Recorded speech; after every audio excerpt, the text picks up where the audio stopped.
Tövəndə mən diqqətinizə ədəbi yazmalarımdan bir neçə parçanı təqdim qılıman.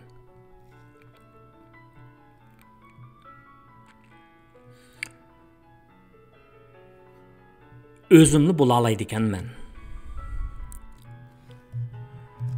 Məzkur maqala 1993 yılı mən ali məktəbini bitirgan və yurtumğa qaytqan, canğa aram bəxş edilgan iyulning oxirgi kunlarining birida Pamir tağları arasıga joylashgan go'zal o'rmonchilik maydonida yozilgan bo'lib, 1995 yılı bahar faslida Urumchida e'lon qilingan.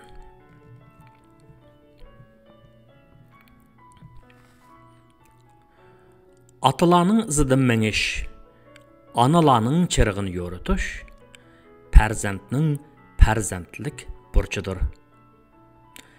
Davr talabidan qaraganda tadbirsiz, qarig'larcha agishish halokat elib keladi. Aksicha, farq etish asosidagi tanlash taraqqiyot yo'liga yetaklaydi. Shundaq ekan, taraqqiyotga foydali narsalarni qabul qilish, to'salg'ularni supurib tashlash muayyan ijtimoiy kuchning bo'lishini talab qiladi. Hech kimning o'zini kamsitgisi kelmaydi. Xuddi Dali Carnegie aytgandek, boshqalarning o'zini maqtashini talab qilish barliq insonlarga xos psixika bo'lgandek, u yana millatning psixikasiga o'rtaqdir. Obyektiv va muvofiq yo'sinda boshqalarning maqtashiga sazovor bo'lish va buning bilan faxrlanish yo'lliq.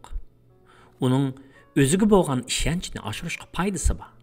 Lekin amaliyotdan ayrilgan holda ko'ptirmachilik qilish yoki o'tmishni dastak qilib so'zlash ziyonliq.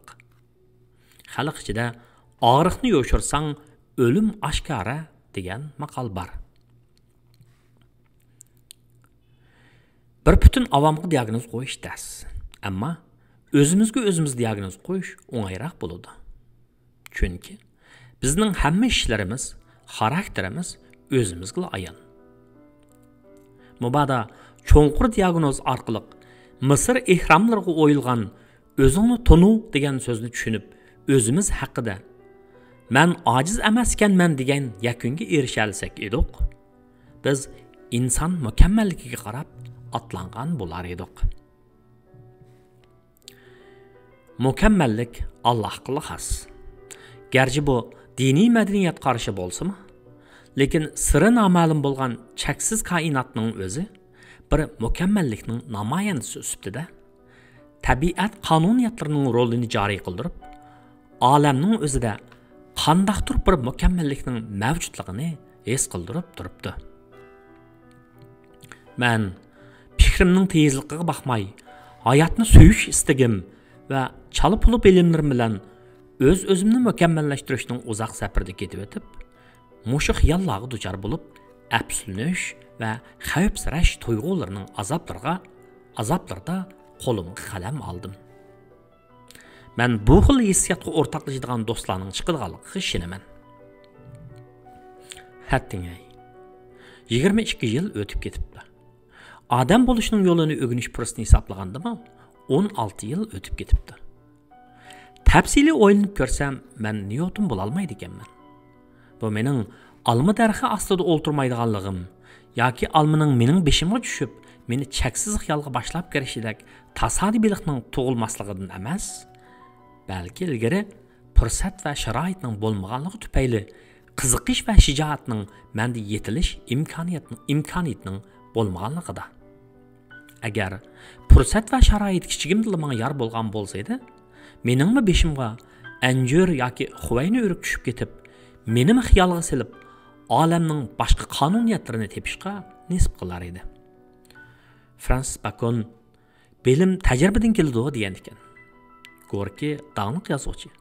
Turmuş təcrübələri və tirişçanlıq onu yazıcı qılğan. Biroq mən Gorkidək turmuş sərgüzəştlərinin məndə bo'lishini arzu qilib ketmayman. Ham o mümkün emas. Amma bu haqda mən az to'la urinib ko'rdim-yu, yengimni shimaylab, pushqoqlarimni turib chiqmadim.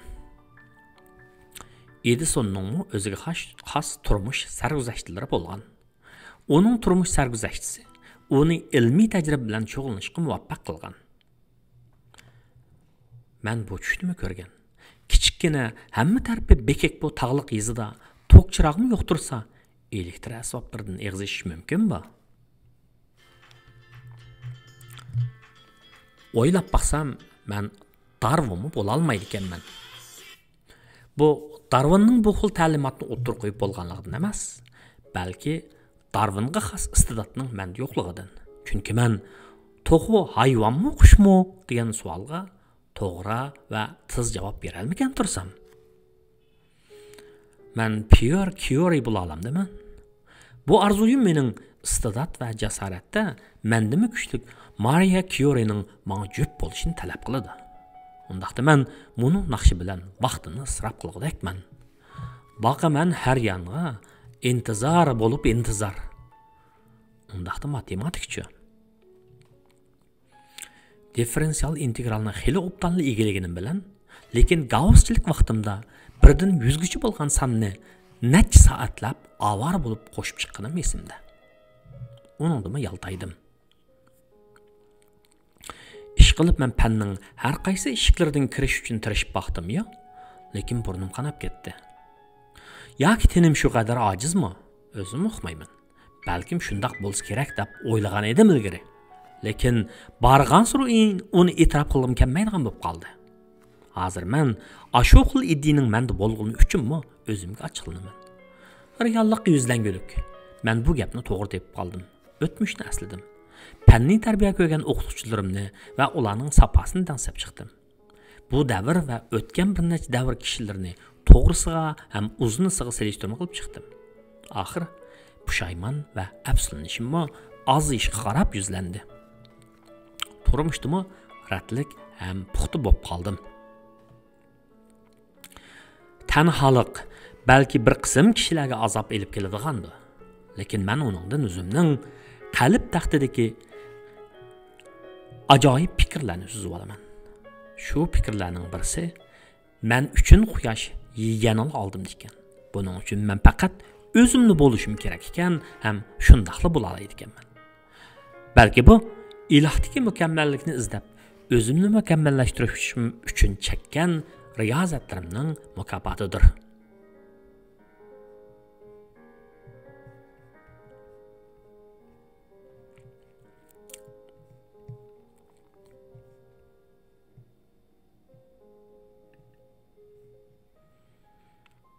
Tövəndə iki parça şiir.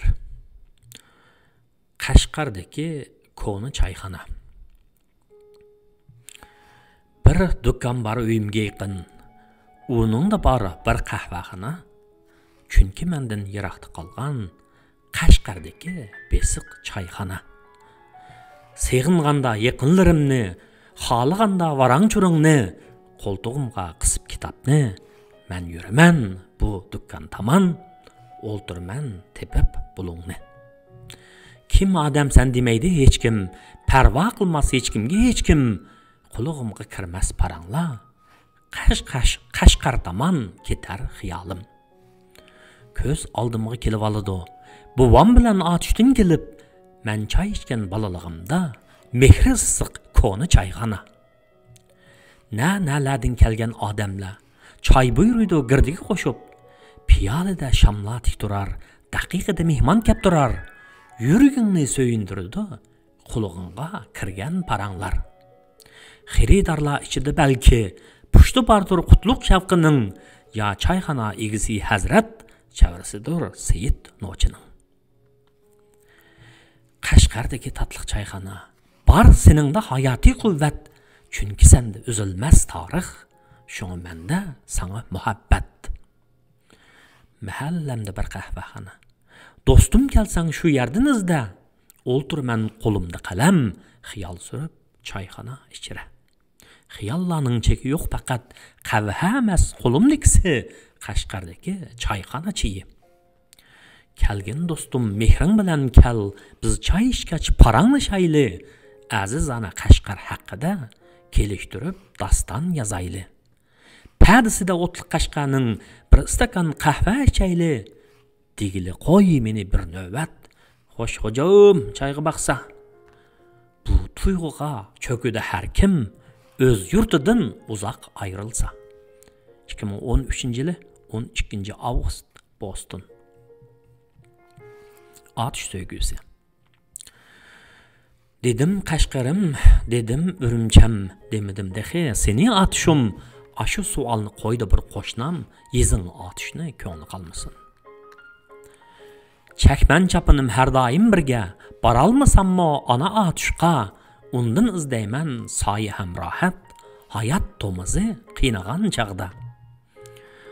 Allah halidam aslab ketmayman, ko'nglimcha chilgan tinjiq kunlarda, yağmur izdayman osmonlaringdan, rohatlik chaqlar bo'lsin hammaga.